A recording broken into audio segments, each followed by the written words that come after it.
and welcome to another edition of the Lynn Lowdown. And today we are joined by Executive Director of Healing Abuse Working for Change, HAWC, Miss Executive Director Sara Stanley. How are you doing?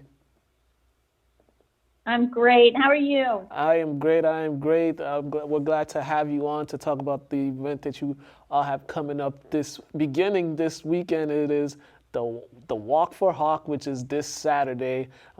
The 29th annual Walk for HAWC, I should say, is this Saturday. But please give me a little background of this walk. Yeah, it's a really awesome community event. So started 29 years ago, back when talking about domestic abuse was really taboo. It was considered one of those issues that it was a family matter. You didn't talk about it. And that it got swept under the rug, right? And the founders of HAWC knew that, one, they needed to raise some money to help survivors, but two, they needed to get people talking about it. Mm-hmm. And the Walk for HAWC did that. So little by little, more and more, the community started coming out for this walk, and till it has grown to a really awesome tradition where everyone comes out. It's a celebration of spring. Mm-hmm. It's a celebration of the community saying, listen, we don't accept violence, and we support survivors and want to see them have a safer life.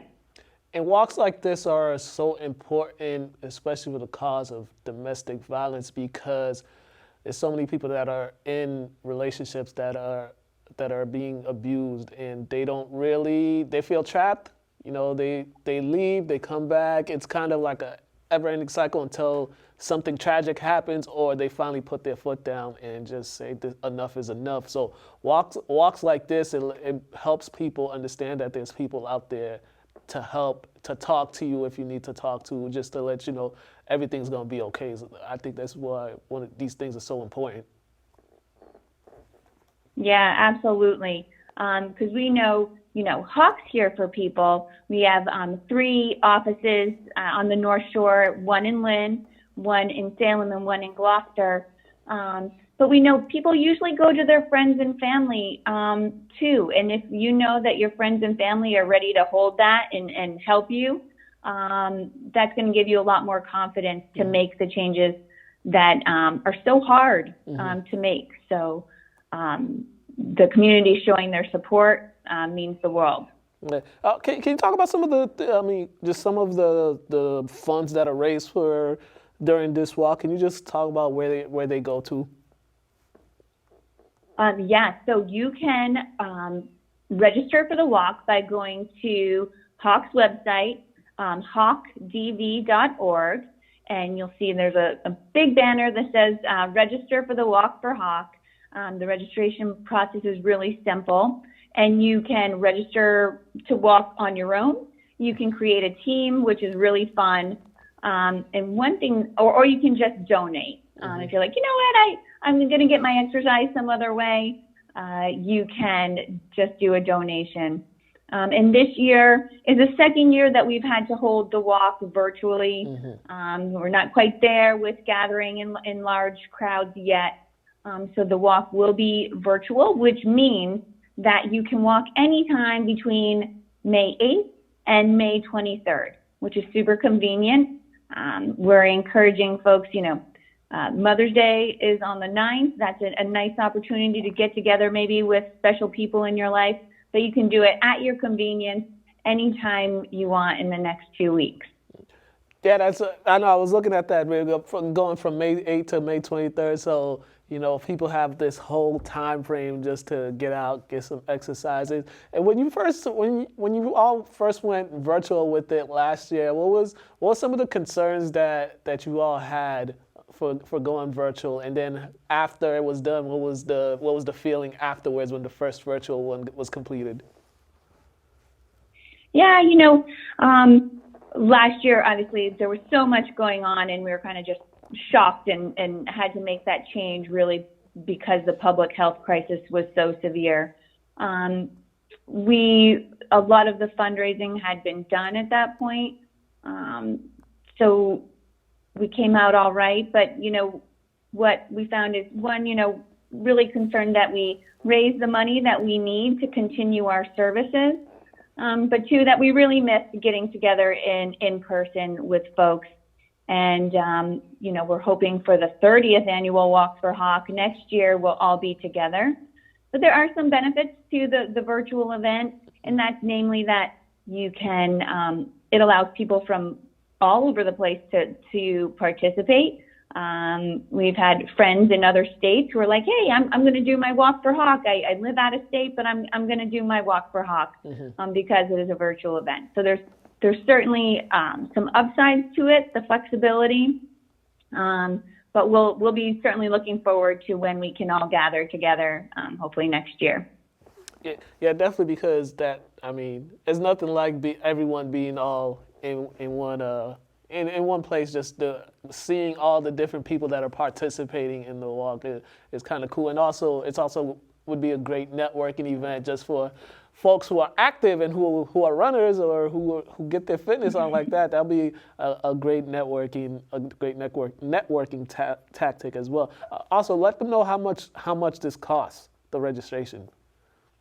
Yes, so it's $27 to register, and when you register, you'll get a HAWC face mask, which is kind of nice, and you can show your HAWC support when you're out and about and staying safe. You mentioned the networking, and that's certainly something that we miss, right, in our virtual world. But just like everyone, we're getting creative, and we're hoping that some of that connection will come from folks participating in our hashtag Walk for HAWC social media campaign. We have some prizes, and for folks submitting their photographs for best picture, best sign, and if you have a cute pet, get your cute pets out there, take a picture and post that with hashtag Walk for HAWC, and we're hoping that will be a fun way for folks to connect over the course of the event as well. And the winners get a $100 gift card to the local restaurant of their choice. So we're really looking to support our local food businesses as well during this.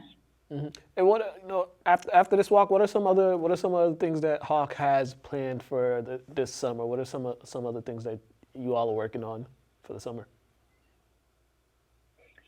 Things that we're working on this summer? Yes. Yeah. HAWC services are really consistent, that we're available 24 hours a day, 7 days a week, 365 days a year through our 24-hour hotline. And I can give that to folks that are listening today. That's 1-800-547-1649. So that's staffed all year long. We're available for anyone. I mentioned we have our 3 community-based offices. Right now, those offices are closed to the public. It's by appointment only, and we're doing most things virtually. But we are hoping to open up to the public again for walk-ins and the like in this summer as things get a little bit safer. So we offer free legal services, emergency shelter, support for children. We're about to get out of here. So once again, this Saturday, May 8th until Sunday, May 23rd is the HAWC Walk for HAWC. You can register by visiting their website. It's a $27 registration fee. Please go there, support. Even if you can't do the walk, you could always donate. So make sure you go check that out and support them in everything they do. Sara, I want to thank you for coming on to sharing all that information with us. We really appreciate having you on to chat with us for a bit. All right, you guys have been watching Lynn Lowdown. I'm your host, Mukala Kabongo. Have a great day.